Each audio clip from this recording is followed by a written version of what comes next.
James and கோவின் year end big sale March 27 முதல் எங்கும் கிடைக்காத குறைந்த விலை 70% வரை தள்ளுபடி. இனிமே கண்ணை மூடிட்டு கடலை எண்ணெய் வாங்கலாம். ஏன்னா மந்த்ரா கடலை எண்ணெய் இதயத்தின் தயாரிப்பு. வறுக்க பொரிக்க ஏன் எல்லா சமையலுக்கும் மந்த்ரா தான். மந்த்ரா கடலை எண்ணெய் அபார ருசி, ஆரோக்கியமான உடல் நலம். அரசியலில் நிரந்தர எதிரியும் இல்லை, நண்பர்களும் இல்லை என்று சொல்வார்கள். ஆனால் துரோகியை நண்பராக ஏற்றுக்கொள்வது அரசியலில் இல்லை. ஆட்சியை காப்பாற்றி தந்த எங்களுக்கு பழனிசாமி துரோகம் செய்துவிட்டார் என கடந்த செப்டம்பர் 25 அமமுக பொதுச் செயலாளர் தினகரன் பேசினார்.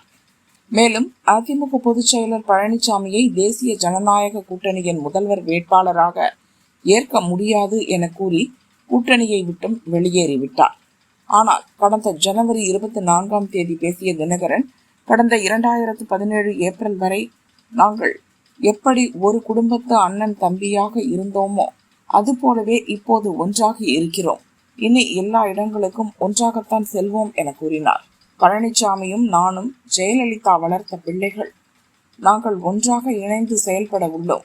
எங்களுக்குள் இருந்த கருத்து வேறுபாட்டை மறந்துவிட்டோம் என்று அப்போது நட்பு பாராட்டினார்.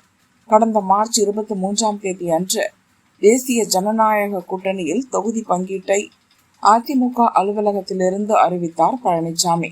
அதற்காக 9 ஆண்டுகளுக்கு பின் அதிமுக அலுவலகத்திற்குள் தினகரன் அனுமதிக்கப்பட்டார். மிக குறைந்த ஓட்டு விகிதம் உள்ள அமமுகவிற்கு 11 தொகுதிகள் ஒதுக்கப்பட்டன. இது பழனிசாமியும் தினகரனும் முற்றிலும் பகையை மறந்து பங்காளியாகிவிட்டனர் என்றே அனைவராலும் புரிந்து கொள்ளப்பட்டது.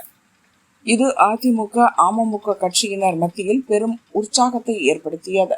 ஆனால் அமமுக வேட்பாளர்களுக்கு ஆதரவாக பழனிசாமியும் அதிமுக வேட்பாளர்களுக்கு ஆதரவாக தினகரனும் இன்று வரை பிரச்சாரம் செய்யவில்லை. அமமுக வேட்பாளர் பட்டியல் மார்ச் 28 வெளியாகிவிட்டது. முதல் கட்டமாக மார்ச் 29 அன்று ராதாபுரத்தில் பிரச்சாரம் செய்த பழனிசாமி பக்கத்தில் இருக்கும் அமமுகவுக்கு ஒதுக்கப்பட்ட நாங்குநேரியில் பிரச்சாரம் செய்யவில்லை. அதேபோல் ஒட்டப்பிடாரம், காரைக்குடி உள்ளிட்ட அமமுக போட்டியிடும் தொகுதிகளுக்கு பக்கத்து தொகுதியில் பிரச்சாரம் செய்த பழனிசாமி அமமுகவை கண்டு கொள்ளவே இல்லை. தற்போது அவரது 2ஆம் கட்ட பிரச்சாரத்திற்கான அறிவிப்பு வெளியாகி இருக்கிறது. அதிலும் அமமுக போட்டியிடும் திருச்சி மேற்கு, பூந்தமல்லி, மடத்துக்குளம் உள்ளிட்ட எந்த தொகுதியும் இடம்பெறவில்லை. இதனால் அமமுகவினர் மட்டுமல்லாது அதிமுகவினரே திகைத்து போயுள்ளனர். பழனிசாமி தினகரனின் செயல்கள் கூட்டணியின் நோக்கத்திற்கே நேர்மாறாக இருப்பதுதான். டெல்டா மற்றும் தென் மாவட்டங்களில் 2021 தேர்தலில் அதிமுக பின்னடைவை சந்திக்க அமமுக பிரித்த ஓட்டுகள் தான் காரணம். அந்த நேரத்தில் வன்னியர்களுக்கு 10.50% இடஒதுக்கீடு விவகாரமும் முக்கலத்தோர் மத்தியில் அதிமுகவிற்கு கெட்ட பெயரை ஏற்படுத்தி இருந்தது. 2024 தேர்தலில் அமமுகவில் இருந்து முன்னாள் அமைச்சர் பன்னீர்செல்வம் விலக்கப்பட்டது முக்குலத்தோர் பகுதியில் மேலும் அதிருப்தியை ஏற்படுத்தியது. இதையெல்லாம் சரி செய்யத்தான் அமமுகவை கூட்டணிக்கு இழுத்து அபரிமிதமாக 11 தொகுதிகளும் கொடுக்கப்பட்டன. அவற்றில் 8 தொகுதிகள் அதிமுக பலவீனமாக இருக்கும் டெல்டா மற்றும் தென் மாவட்டங்களில் உள்ளவை.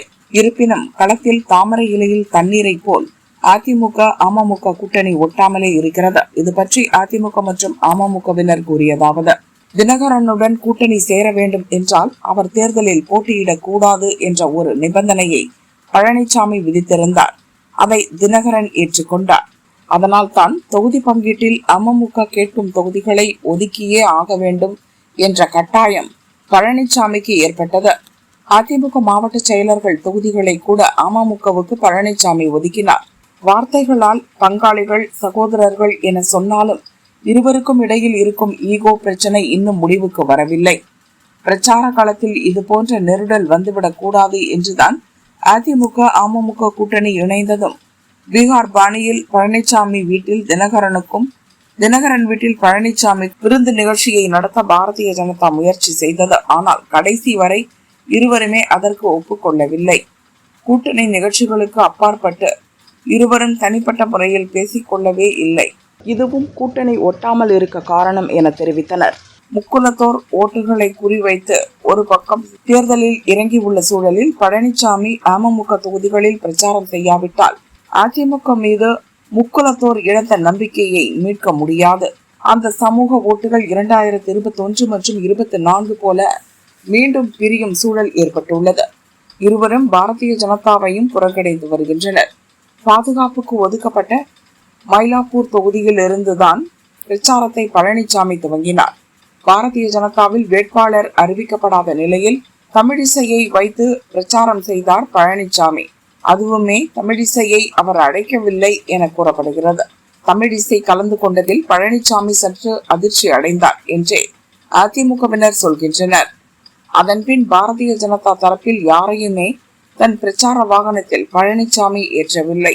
தன் பிரச்சாரத்தையும் பாரதிய ஜனதா போட்டியிடும் தொகுதிகளை தவிர்த்தே அமைத்துள்ளனர். பாரதிய ஜனதா போட்டியிடும் தொகுதிகள் உள்ள மாவட்டங்களில் பழனிசாமி பிரச்சாரத்தை முடித்துவிட்டார். பாரதிய ஜனதா வேட்பாளர் அறிவிப்பில் ஏற்பட்ட சுணக்கத்தால் பத்மநாபபுரம், குளச்சல், சாத்தூர், ராமநாதபுரம், திருச்செந்தூர் உள்ளிட்ட தொகுதிகளில் பழனிசாமி பிரச்சாரமே செய்யவில்லை.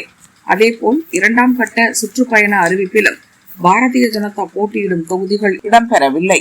பழனிசாமியை போலவே தினகரனும் பாரதிய ஜனதா வேட்பாளருக்கு ஆதரவாக ஒரு தொகுதியில் கூட பிரச்சாரம் செய்யவில்லை. தன் கட்சி வேட்பாளர்களை ஆதரித்து தான் முழுக்க பிரச்சாரம் செய்ய உள்ளார். தேஜா கூட்டணியை போல திமுக கூட்டணியிலும் பல பிரச்சனைகள் தலை தூக்கி உள்ளன. தேமுதிகவுக்கு 10 தொகுதிகள் கொடுத்ததிலும் தங்களுக்கு தொகுதிகளை குறைத்ததிலும் திமுக கூட்டணி கட்சியினர் அதிருப்தியில் இருக்கின்றனர். அது இப்போது பிரச்சாரத்தில் எதிரொலிக்கிறது. சென்னையின் ஒரு சில பகுதிகளை தவிர மற்ற இடங்களில் திமுக வேட்பாளர்களை ஆதரித்து தேமுதிக பொதுச் செயலர் பிரேமலதா பிரச்சாரம் செய்யவில்லை. இதனால் தேமுதிக ஓரளவுக்கு பலமாக இருக்கும்.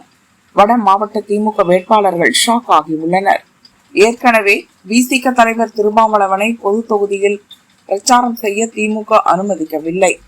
காட்பாடியில் திமுக பொதுச் செயலர் துரைமுருகன் விசிக மாவட்ட செயலரை பிரச்சார வாகனத்திலிருந்து இறங்க சொன்னது பெரும் சர்ச்சையை ஏற்படுத்தியது. இதையடுத்து திமுகவுக்கு ஆதரவாக விசிக நிர்வாகிகள் பல இடங்களில் பிரச்சாரம் செய்வதை தவிர்த்து வருகின்றனர். போதாக்குறைக்க திருமாவளவன் தேர்தலில் போட்டியிடுவதால் மொத்த நிர்வாகிகளையும் காட்டு மன்னார் கோவிலுக்கு அவர் வரவழைக்க திட்டமிட்டுள்ளார்.